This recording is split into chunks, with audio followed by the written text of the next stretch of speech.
Hi, I'm Tim. Welcome to our channel, and thanks for logging on. If you enjoyed these videos, do me a favor and subscribe to our YouTube channel right here at Watchbox Reviews.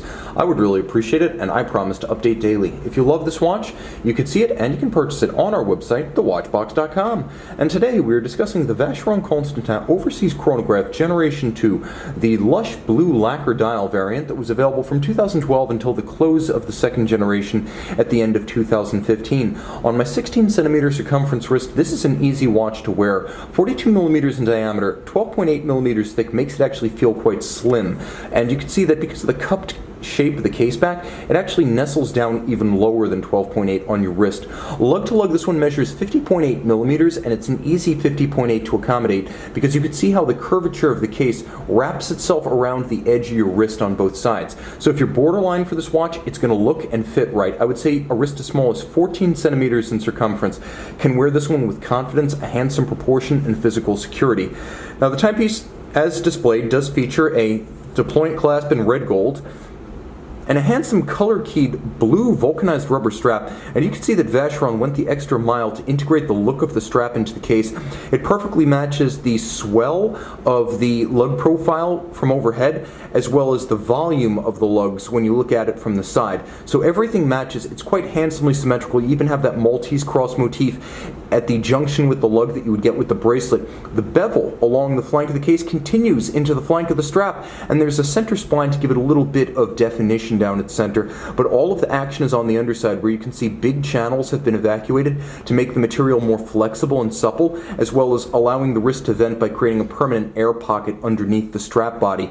The clasp is a substantial piece. As you can see, it's physically fixed to the strap the same way the strap is fixed to the case using screws. So no spring bars here. It's absolutely secure on the wrist, and that's appropriate for a large, heavy, and expensive sports watch. You have that Maltese cross motif on the exterior of the buckle, a twin trigger system that uses the swing arm as a spring, so that you know this is not going to pop open at any time. You have to depress both triggers. That, again, it's the security you want on a big, heavy, expensive sports watch. Both satin finished and polished internally. You can see that Maltese cross motif recurring, and the clasp shuts and stays resolutely shut. Rolling over to the flank of the case, you can see the crown profile, a little bit of a plinth that's not quite a crown guard, but it adds a little bit of definition to the case side. There's a slash cut to the chronograph pusher screw downs as well as the crown. That could be considered another Maltese cross reference, but that one is unambiguous right there on the crown itself. The lug hoods are of high polish, the case band, is of satin, the case band is of high polish, and then the lug hoods have a high polished bevel that runs all the way around the case, and you can see it on both sides. It's a handsome hand-finished element that I appreciate. The bezel itself is of high polish with the exception of its recesses. You can see the recesses between the polished portions are of satin finish. One element that I prefer on the second generation watch over the third is that the bezel is in direct contact with the top of the case. On the third generation watch, there's a circular plinth or base, a pedestal underneath the bezel, and it just looks too stacked, too thick, too overbuilt. This is more elegant. This I prefer. Now the dial is that lush blue lacquer of which I spoke earlier. It's gleaming glossy. It appears almost wet and bottomless. Outboard, there's a flange that slopes down from the bezel. Applique rose gold indices with plenty of luminova. You can see that there are rose gold chapter rings for the registers, hands at center, blackened hands for the chronograph functions, the hours, the minutes with a intentionally oversized asymmetrical minutes counter, and then chronograph seconds at center. The big date is a Vacheron complication on top of the high horology base movement, which is a Frédéric Piquet 1185 vertical clutch column wheel automatic. 40-hour power reserve, 21.6 beat rate. It features a quick set for the date, though it does not feature hacking seconds. That's really the only refinement it lacks. It is a 5-position adjusted, handsomely finished high horology movement that's also been used in the Royal Oak chronograph, as well as applications by Blancpain, Breguet, and many others. Vacheron uses it to good effect because the pusher action is excellent. The movement is exceptionally compact, being an integrated chronograph and an integrated automatic.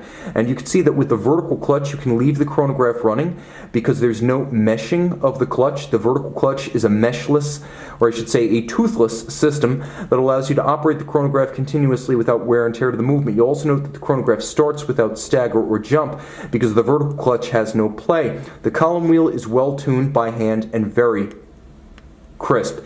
You feel it, you hear it, it's a satisfying mechanism to actuate. The watch is water resistant to 150 meters, and underneath the multiply finished caseback and the image of the Italian naval training vessel, Amerigo Vespucci, there is a soft iron cage, so the watch is not just 150 meters water resistant, it is 25,000 ampere per meter anti-magnetic. With that soft iron cage like a Rolex Milgauss, this is a polyvalent sports watch that is also elegant enough and impressive enough to be your formal dress watch. It goes both ways. It is an all-arounder and an all-the-time timepiece. Sleep in it, shower with it. You can dance, head to the ballroom, or head to the boardroom with this timepiece. As I like to say, the boardwalk or the boardroom, this watch can do it all. The Vacheron Constantin Overseas Chronograph Generation 2. Rose Gold Overseas Chronograph Generation 2. Rose gold by day, glowing green by night.